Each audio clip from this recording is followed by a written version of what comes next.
وہ خوفناک رات۔ ابا جی، ابا جان، میرا بیٹا روف، جسے پیار سے سب گھر والے روفی کہتے ہیں، میرے کندھے پر ہاتھ رکھے مجھے ہلا رہا تھا۔ ابھی اس نے دوسری مرتبہ ہی پکارا تھا کہ میں نے آنکھیں کھول دیں اور اس کے چہرے پر کچھ پریشان سی لکیریں تھیں۔ آنکھیں کھلتے ہی پہلی نظر انہی پر پڑی اور پل بھر میں میرے ذہن اور جسم سے نیند اڑ گئی اور مسلسل بیدار نہ جانے کتنے ہی لمحوں کی تھکن دور ہو گئی۔ یہ 4 اور 5 جولائی 1977 کی درمیانی رات تھی اور میں 7 ساڑھے 7 بجے رات کابینہ کے اجلاس سے فارغ ہو کر پرائم منسٹر ہاؤس سے گھر واپس پہنچا تھا۔ ملک کے سیاسی حالات اس قدر ابتر ہو چکے تھے کہ اب یاد نہیں آتا کہ اگر ان دنوں ذہن کو ایک لمحہ بھی فراغت کا نصیب ہوا ہو، گزرتا ہوا ہر پل اور ہر لمحہ چاروں طرف پھیلی ہوئی ابتری میں اضافہ ہی کرتا رہا تھا۔ ہنگامے، ہڑتالیں، جلوس، جلسے، لاقانونیت اور تشدد کی جو لہر اٹھ کھڑی ہوئی تھی، اسے روکنے کی ہر کوشش ناکامی سے ہمکنار ہو رہی تھی۔ یوں محسوس ہوتا تھا جیسے جو کچھ ہو رہا ہے کسی فطری قانون کے تحت ہو رہا ہے، اب اسے روکنا ہم میں سے کسی کے بس میں نہ رہا ہو۔ اس وقت کابینہ کی اہم میٹنگ تقریباً 7 ساڑھے 7 بجے ختم ہوئی۔ اس میں اہم قومی نوعیت کے بہت سے مسائل زیر بحث آئے تھے۔ Chief of army staff general Muhammad Zia ul Haq نے بھی اس میں شرکت کی تھی اور اجلاس ختم ہونے کے بعد وہ وزیر اعظم ذوالفقار علی بھٹو کے ساتھ ہی ان کے کمرے میں تشریف لے گئے تھے۔ ہم کابینہ کے کچھ اراکین کمرہ اجلاس سے باہر کھڑے آپس میں گپ شپ کرنے لگے۔ اچانک جنرل صاحب مسٹر بھٹو کے کمرے سے بڑی تیزی سے باہر آئے۔ آج وہ معمول سے زیادہ عجلت میں تھے۔ عام دنوں میں تو ان کے ہاتھ ملانے کا انداز ایسا ہوتا تھا جیسے ان کے ہاتھوں کی گرفت شاید ہی چھوڑنے پائے، مگر آج میں نے ان سے ہاتھ ملایا تو وہ بمشکل انگلیاں ہی ملا پائے۔ ان کے چہرے سے ان کی مخصوص مسکراہٹ بھی غائب تھی۔ میرا ماتھا وہیں ٹھنکا، ایسے لگا جیسے کچھ ہونے والا ہے۔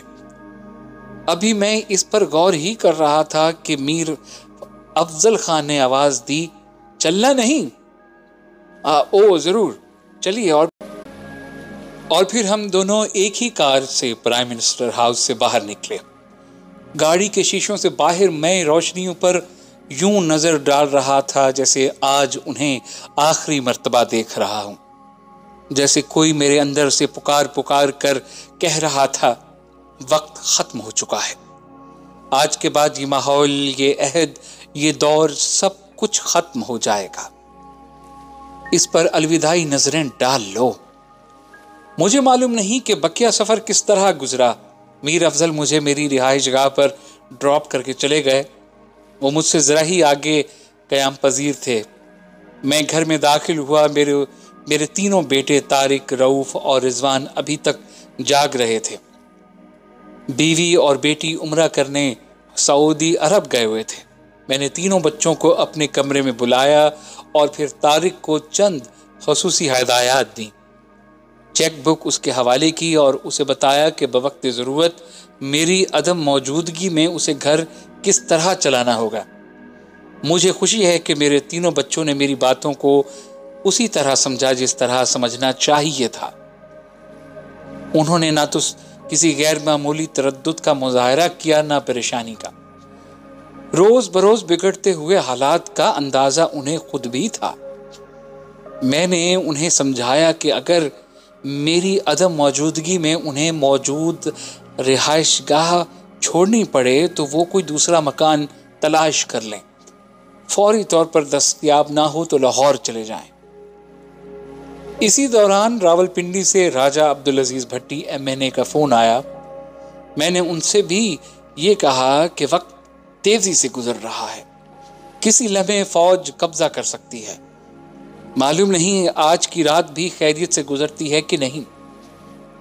بچوں کو سونے کی تلقین کے بعد میں نے کراچی میں اپنے معالج اور دوست ڈاکٹر اجمیری کو فون کیا۔ وہ مجھ سے ملنے کے لیے تشریف لانے والے تھے۔ میں نے ان سے کہا آپ نے بہت دیر کر دی، کہیں ایسا نہ ہو کہ آپ کل آئیں اور ہم سے مل ہی نہ پائیں۔ رات کو تقریباً 1:30-2 بجے کے قریب سونے کے لیے لیٹا، جب میری پلکیں نیند کے دباؤ سے خود بخود بند ہوتی چلی جا رہی تھیں، اور اب جب روفی کی آواز سے آنکھ کھلی تو رات کے تقریباً 2:45 بجے کا عمل تھا۔ کیا بات ہے بیٹے؟ میں نے بستر سے اٹھتے ہوئے دریافت کیا۔ خیریت تو ہے بابا جان، کچھ آدمی چھت پر چڑھ آئے ہیں اور ان کے ہاتھوں میں بندوقیں ہیں۔ بندوقیں؟ میں نے اٹھ کر کمرے سے باہر آتے ہوئے کہا، جی ہاں، یہ آپ اپنا پستول ساتھ لے لیں۔ اس نے تکیے کے نیچے سے پستول نکال کر میرے ہاتھ میں دیتے ہوئے کہا، مجھے فوری طور پر کچھ نہ کچھ اندازہ ہو سکا کہ یہ لوگ کون ہوں گے جو بندوقیں لیے ہوئے چھت پر چڑھ آئے ہیں۔ روفی کا کمرہ باہر کے رخ پر تھا۔ اس نے اچانک دیکھا کہ 2 آدمی دیوار کے ساتھ لگے ہوئے پانی کے پائپ کے ذریعے بالکنی پر چڑھے، اور پھر ان کے بعد 2 آدمی مزید اوپر آ گئے۔ چاروں کے ہاتھوں میں رائفلیں تھیں۔ روفی یہ دیکھتے ہی بھاگا ہوا میرے کمرے میں پہنچا اور مجھے جگا کر یہ اطلاع دی۔ اتنی دیر میں میں اپنے کمرے سے باہر آ چکا تھا۔ پستول میرے ہاتھ میں تھا۔ میں نے بیرونی ہال کے دروازے پر پڑے ہوئے پردے سرکائے تو باہر بالکنی میں لگے ہوئے بلبوں کی روشنی میں عین جالی سے متصل 2 فوجی کھڑے تھے۔ ان کے ہاتھوں میں رائفلیں تھیں جو سیدھی میری جانب تنی ہوئی تھیں۔ ایک لمحے کے اندر میرے ذہن میں بنگلہ دیش کے شیخ مجیب الرحمان کے خلاف آنے والے فوجی انقلاب کا پورا نقشہ گھوم گیا۔ مجھے اپنے پورے بدن میں سنسنی اور تناؤ کی ایک ایسی لہر دوڑتی ہوئی محسوس ہوئی جو صرف موت کو اپنے مقابل کھڑے دیکھ کر ہی محسوس ہو سکتی ہے۔ میرے ذہن میں دھماکے سے ہو رہے تھے۔ پل بھر میں سینکڑوں مناظر میری آنکھوں کے سامنے سے گزر گئے۔ کہیں شیخ مجیب کی لاش خاک و خون میں پڑی تڑپ رہی تھی اور ان کے اہل خانہ کے بے جان لاشیں پڑے تھے۔ مجھے بالکل یہی محسوس ہوا جیسے اب سے چند لمحوں بعد ہی قیامت ایک مرتبہ پھر گزرنے والی ہو۔ میں نے دونوں فوجیوں سے کسی بھی تاثر سے خالی آواز میں پوچھا، شوٹ کرنا ہے یا گرفتار کرو گے؟ سر، گرفتاری چاہیے، ایک نے جواب دیا، اور میرے اندر کہیں دور سے جیسے اطمینان کی سانس کسی انجانے سفر پر نکلی، اور میں نے آگے بڑھ کر دروازہ کھول دیا۔ میں نے فوجیوں سے پوچھا، کپڑے تبدیل کر سکتا ہوں یا اسی طرح چلنا ہوگا؟ آپ کپڑے تبدیل کر لیجئے، اسی فوجی نے جواب دیا۔ اسی اثنا میں ایک میجر اور مزید 4 فوجی جوان میرے کمرے کے اندر داخل ہو چکے تھے۔ روفی حیران و پریشان کھڑا یہ سب کچھ دیکھ رہا تھا۔ میں نے اسے کہا وہ طارق اور رضوان کو نہ جگائے اور خود بھی جا کر سو جائے۔ میں نے کپڑے تبدیل کیے اور یہ جاننے کے لیے کہ وزیر اعظم کس حال میں ہیں انہیں ٹیلی فون کرنا چاہا۔ سب سے پہلے میں نے گرین ٹیلی فون اٹھایا، لیکن وہ ڈیڈ تھا۔ باقی فون بھی اسی طرح ملے۔ کیپٹن نے میری یہ کوشش بیکار دیکھ کر مجھے بتایا کہ ٹیلی فون کٹ چکے ہیں۔ مجھے بعد میں پتا چلا کہ ملٹری کے جوان جب میری رہائش گاہ پہنچے تو انہوں نے سب سے پہلے ایکسچینج پر ہی قبضہ کیا۔ آپریٹر اس وقت اونگ رہا تھا۔ جب میں نے اچانک ہی خود کو ملٹری کے جوانوں کے نرغے میں پایا تو وہ گھبرا گیا۔ اس نے سمجھا شاید اس سے ڈیوٹی کی حالت میں اونگنے کی جو کوتاہی سرزد ہوئی ہے، ملٹری کے جوان اس سے اس کی باز پرس کرنے والے ہیں۔ اس نے بوکھلاہٹ کا مظاہرہ کیا اور چند الٹی سیدھی حرکتیں کر بیٹھا، جس پر ملٹری کے جوانوں نے 2-4 تھپڑ رسید کر کے اسے نیند سے نجات دلائی اور پھر فوراً ہی ٹیلی فون کی تاریں کاٹ ڈالی۔ ان کے رویے میں اس ابتدائی جاہریت کے بارے میں مجھے بعد میں علم ہوا کہ اس کا سبب وہ بدمزگی تھی جو حفیظ پیرزادہ اور ٹکا خان کی رہائش گاہوں پر رونما ہوئی۔ ممتاز بھٹو، جنہیں اعلیٰ نسل کے کتے پالنے کا بے حد شوق ہے اور پورے سندھ میں جن کے پاس بہترین قسم کے بعض نہایت خونخوار کتے ہیں، ان کے ہاں بھی ملٹری کے جوانوں کو خاصی مزاحمت کا سامنا کرنا پڑا تھا، جس سے وہ اس نتیجے پر پہنچے کہ شاید میرے ہاں بھی انہیں کسی ایسی ہی صورتحال کا سامنا کرنا پڑے گا، لیکن جب میرے ہاں انہیں مکمل طور پر پرامن فضا ملی تو ان کی جھنجھلاہٹ ختم ہوئی۔ میں نے ان کے رویے میں دوستانہ تبدیلی محسوس کی۔ میں نے پوچھا کہ کیا میں قرآن مجید، جائے نماز اور چند جوڑے کپڑوں کے ہمراہ لے سکتا ہوں؟ جواب ملا، کوئی چیز ہمراہ لینے کا حکم نہیں۔ کیا آرمی انقلاب لے آئی ہے؟ میں نے میجر سے پوچھا۔ سر، ہمیں اس قسم کے کسی سوال کا جواب دینے کا اختیار نہیں، میجر نے اپنی مخصوص فوجی انداز میں جواب دیا۔ ابھی ہم اوپر سے نیچے اترنے کے لیے سیڑھیاں طے کر رہے تھے کہ نیچے سے ایک آواز آئی، میرے لیے چپل ساتھ لیتے آنا۔ یہ عبدالحفیظ پیرزادہ کی آواز تھی۔ میں نے میجر کی طرف دیکھا، وہ بولے، لے لیجئے۔ دوبارہ کمرے میں آ کر میں نے چپل اٹھائے اور نیچے اترا۔ نیچے کا پورا صحن فوجی وردیوں میں ملبوس سپاہیوں سے بھرا ہوا تھا۔ میں نے چپل حفیظ پیرزادہ کو دیے، جو شب خوابی کے لباس میں ننگے پاؤں ہی فوجی دستے کے ہمراہ چلے آئے تھے، اور ہم دونوں کو الگ الگ جیپوں میں بٹھا دیا گیا۔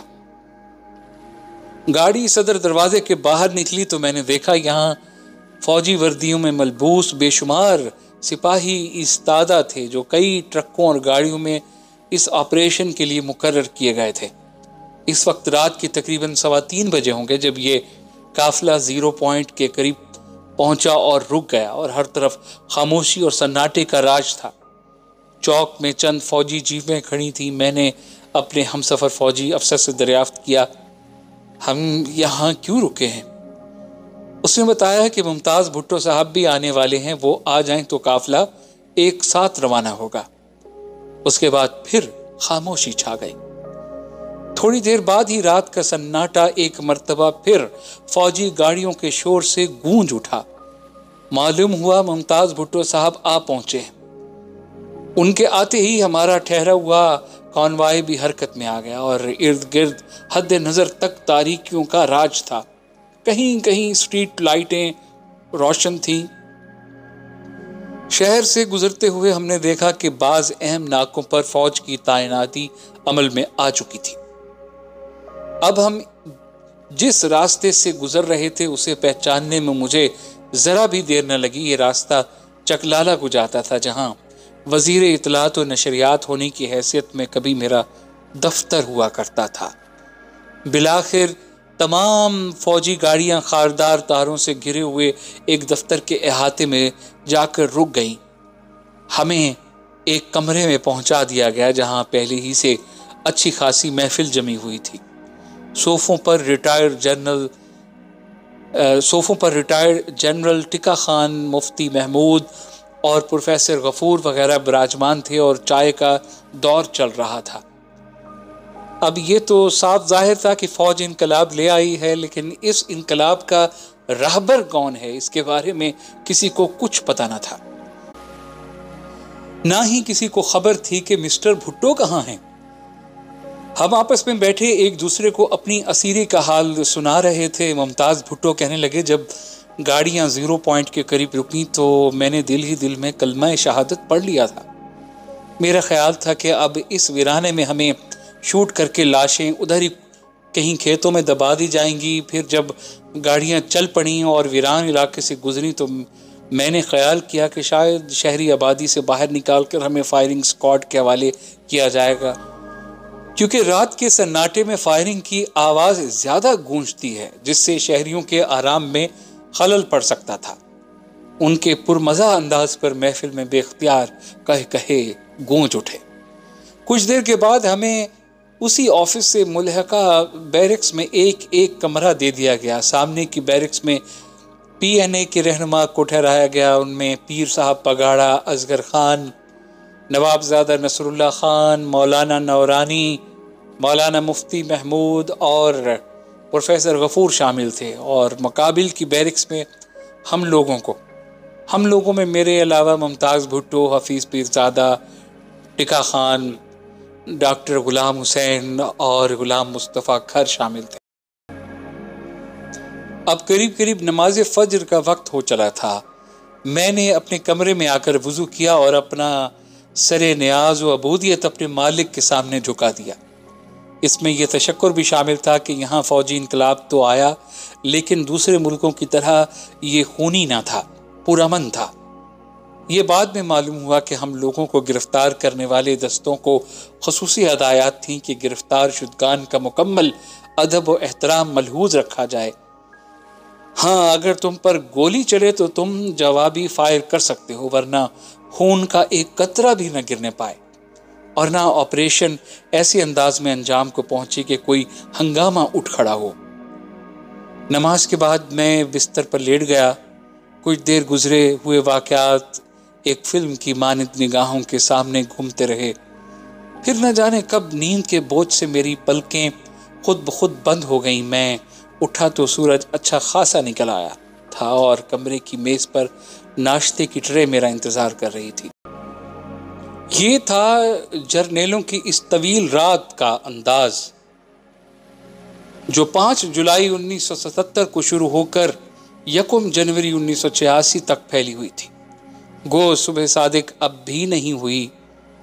ارباب شعور کی زبان پر اب بھی رہ رہ کر یہی بات آ رہی ہے، وہ انتظار تھا جس کا یہ وہ سحر تو نہیں۔